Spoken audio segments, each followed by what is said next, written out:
Salam sejahtera kepada tuan-tuan dan puan-puan. Kali ini satu berita mengejutkan dan berita sedih saya nak kongsikan kepada anda hari ini. Yana Samsudin tak gentar di Saman. Dakwah Alif yang hempas pasu RM 400.000. Pelakon Yana Samsudin menjelaskan kontroversi dengan usahawan sensasi Datuk Seri Alif Syukri bukan gimik lakonan, sebaliknya benar-benar berlaku. Memetik bah online, Yana berkata insiden itu berlaku ketika mengacarakan program raya terbitan Astro. 2 minggu lalu, Yana berkata dia sangkakan porsudio program tersebut, yaitu Alif Farhan, sudah menyelesaikan isu itu dengan Alif. Saya dan suami, Fadzli, tak sangka video ini tular selepas 2 minggu insiden berlalu. Kami terkejut kerana percaya Alif Farhan sudah menyelesaikan isu ini dengan Alif, memandangkan kejadian berlaku ketika rakaman. Alif Farhan beritahu akan bertanggungjawab dan menyelesaikannya, namun sebaliknya video pergaduhan tular dan Alif menuntut saya membayar ganti rugi bernilai RM 400.000 jika tidak berhadapan tindakan saman. Jujurnya saya tak gentar dengan keretakan Alif, kerana prinsip saya berani kerana benar, katanya. Berkongsi cerita mengenai kejadian itu, Yana berkata dia menjalankan tugas sebagai pengacara menembu bual Alif, dan ketika itu usahawan itu menunjukkan set pinggan, mangkuk jenama dan pasu mahal miliknya. Pasu terletak dalam almari dan memiliki sijil. Jadi saya memang tahu pasu ini barangan berharga dan takkan berani menyentuhnya. Alif memegang pasu dan tunjuk kepada saya. Dia suruh saya pegang pasu, tetapi saya tak nak sentuh. Masa nak berikan pasu, saya tak sambut. Ketika itulah pasu terlepas daripada genggamannya dan terjatuh. Saya pelik kenapa barangan berharga nak suruh saya sentuh. Saya takut jadi tuduhan saya pecahkan pasu seperti tidak masuk akal. Sedangkan saya tak sentuh pun, katanya. Menurut Yana lagi, Alif mula mengamuk macam orang hilang akal apabila pasu pecah serta mengeluarkan kata-kata hina sehingga suaminya Fadzli hilang sabar. Alif marah sebab saya tak sambut pasu, dia yang hempas pasu. Saya pula dipersalahkan, dia mula membebel dan mengeluarkan perkataan menghina. Itu yang membuatkan Fadzli hilang sabar dan mula bergaduh dengannya. Memang kejadian Fadzli bergaduh dengannya benar-benar berlaku. Bukan lakonan ramai mempertikaikan. Wajah saya tak seperti orang dalam ketakutan. Kenapa nak takut sedangkan saya tak pecahkan pasu, katanya. Dalam pada itu Yana berkata dia tidak gentar kerana jika berhadapan tindakan saman usahawan itu kerana banyak bukti ketika rakaman. Jika Alif nak saman, saya tak kisah. Saya takkan bayar ganti rugi RM 400.000 sebab terang-terang bukan saya yang menghempaskan pasu. Dalam rakaman kita boleh nampak Alif seperti sengaja melepaskan pasu. Jadi kenapa saya harus dipersalahkan, katanya.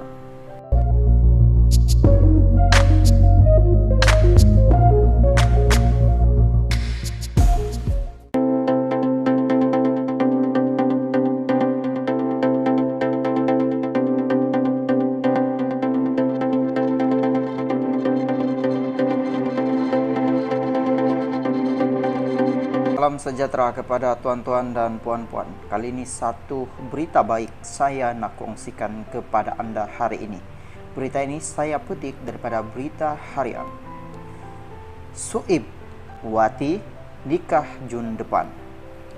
Pesaling jaya menamatkan teka-teki hubungannya bersama Wati. Akhirnya, pelawak dan penyampai radio Suib Sepatu mengakui bakal mendirikan rumah tangga dengan usahawan itu pada Jun depan.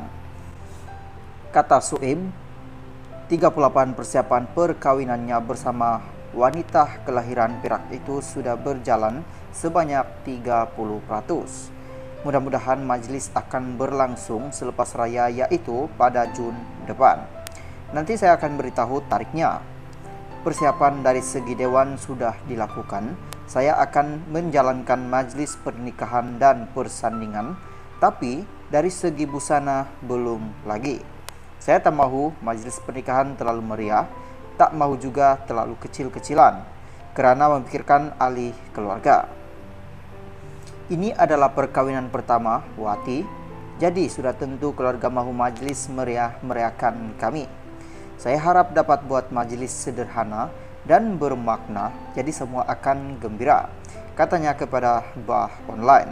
Suib berkongsi perkara itu ketika ditemui pada sidang media Melakar Pahala Warnai Raya Suria FM di sebuah hotel di sini semalam. Ditanya perasaan Wati, penyampai radio Suria FM itu berkata bakal istrinya gembira, namun pada masa sama tidak menafikan cabarannya. Bakal istri sangat gembira dengan apa yang dilalui. Perjalanannya bagaimana? Dalam masa yang sama, berat juga untuk Wati berada di situ, tapi saya berharap semoga Tuhan mempermudahkan. Anak-anak selesa dengan Wati, syukur keluarga pun selesa. Saya rasa itu salah satu anugerah.